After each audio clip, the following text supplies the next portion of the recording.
guys, welcome back to my video, and tomorrow in April 3 it's my last practice tomorrow because in April 5 I will graduate kinder, then I will be grade 1 na. I will be grade 1 na. And this video will deliver some boxes in the airport, and this is Wamos Air Cargo. Yeah, and actually when I was in the view deck before, I saw Wamos Air. Yeah, guys. Yeah, so what are you doing? Yeah, guys, so ayon naman sa abogadong kumakatawan sa mga biktima ng TJK, posibleng gumawa ang mga kasong kinakaharap ni Duterte sa guys, so remember, the confirmation of charges, that's also the stage wherein the prosecutor will define the means and bounds of the final charges against Mr. Duterte, and in fact, it's potentially, it's theoretically possible. And my brother will also graduate grade 2. Now my brother will go grade 3. Yeah, I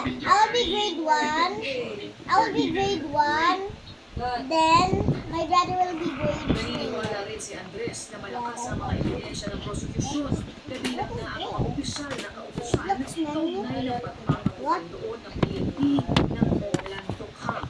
Para naman sa lead counsel ni dating Pangulong Duterte na si Nicholas Kaufman, malakas ang argumento na ayaw nilang ipresenta kaugnay ng kawalan ng jurisdiksyon ng ICC sa dating Pangulo. Matatanda ang pumalas na ang bansa sa ICC noong 2019, pero may paliwanag si El Abdala.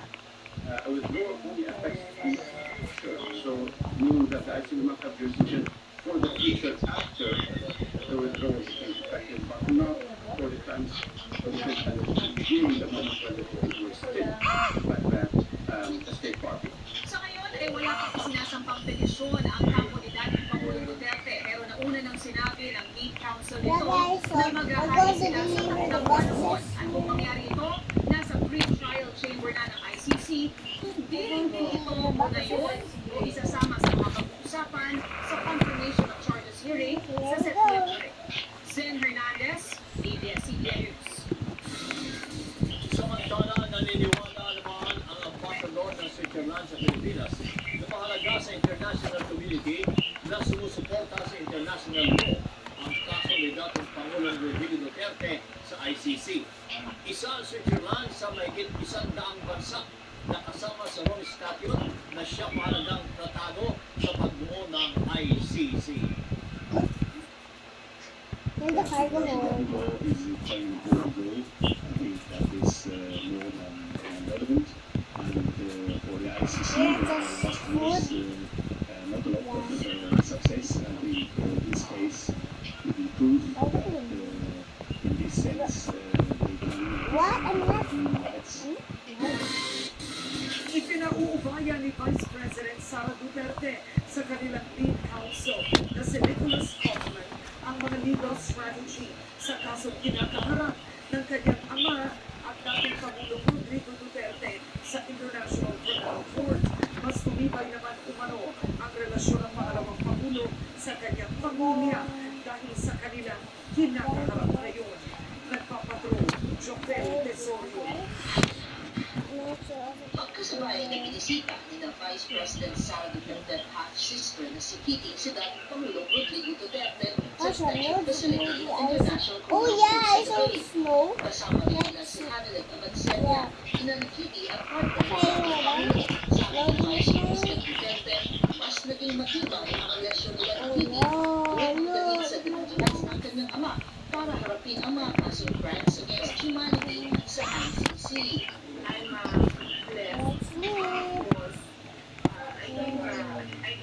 Goshen.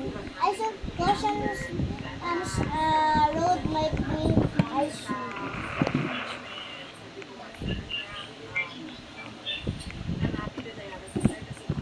Yeah, guys, it's definitely Wamos Air Cargo. sila ng pagkakataong makapag-usap. This is ironic. But I have to It's say, so snowy. for So there was lamig. forgiveness Yeah, like na Filipino. here for all I live in Philippines. Feel that you're all well and you're all okay na Vamos. ngayon, positive things lang. We are telling him things that will uplift his spirit and things I that thought it was will ice. give him strength while he is sick. Ipinauupahan na lang ni Dr. Sara sa lead counsel na si Nicholas Kaufman ng legal strategy. This week will be also the last day for the Yeah, prosecutor guys. to actually get its disclosure I need duties to get the defense, and then next house. week Where's the the road? defense Oh, will give their yeah. observations on the prosecutor's disclosures. Not all of the victims can actually be presented before the pretrial chamber. So the prosecutor will just choose whoever will be the witness for that case. Gustong manuuwi ang dating Pangulo sa Pilipinas sakaling mabigyan ng interim release. Ayon sa ilang eksperto, komplikado kung ang Pilipinas ang magiging receiving country para sa interim release dahil hindi na ito state party ng ICC. There will be a need to convince the judges that this person will be cooperating with the court. It might be also a conditional release, meaning that the judge will be imposing specific conditions on the person, but also asking the state in which he or she may be released to accept the release, but also to accept the implementation of a set of measures that may be designed in order to ensure that this person will not run away, will be tested for the judges, will not be Oh, investigation, and will not be committed in crimes during this interim release. Sabi ni Duterte, may inaasikaso pa siyang isang dokumento bago umuwi ng Pilipinas.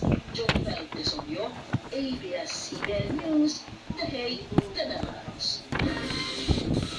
Napulabog ang ilang residente sa Davao City matapos matuklasang may nagtatagong sawa sa pintuan ng isang papahian sa Barangay San Antonio, Matina.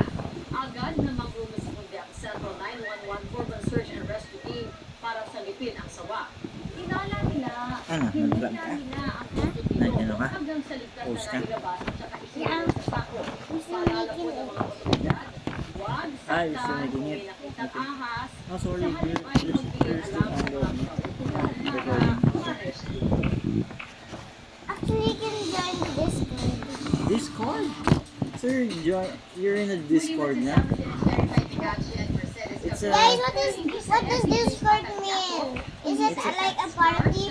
No, I think it's a gaming chat. Group chat, gaming group chat, right? Oh, guys, so it's a group chat because I always see Discord. you guys when I watch some Palestinian videos. You go on like Discord. Yeah, some of you guys.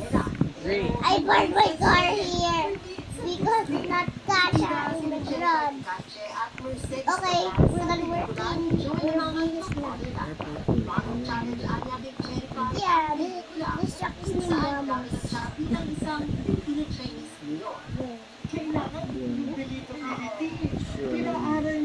Chili's. Let's chill. Chill. I'll just put C. Magsisimula ang mga kwento sa Pakulan. Bacon one. Bacon man. Kasama rin sa stars na nagkasi na Alec Azor, Alan Nakakawin, Sino at iba pa. About love sa bata na talagang hinahanap niya ang tatay na kahit Saving hindi niya slots. kasama for how many years pero hinahanap Good niya that.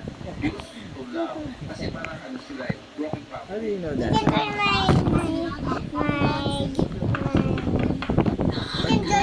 my video. Okay, I don't know that. Can you teach me how to play this? Yeah, guys, I will just teach my dad for a moment, okay? I will off my mic first.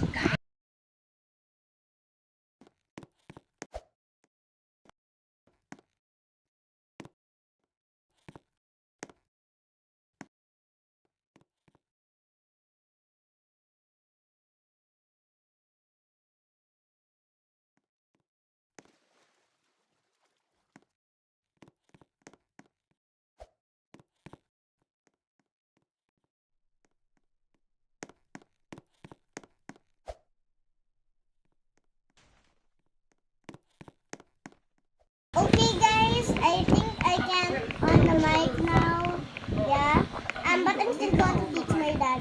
So, Daddy, here when you want to get a prop, you just get it from here, and then press this, and then wait, press this when you want this prop, and then Boom. place. Like that. When you want to stop, do like that. Oh, that's Press good. this. Okay? Great. Stop. What's that? The box? The cargo boxes? Now I will be here. Okay guys, my work is now done. Okay guys, so that's the end of my video. This video will be named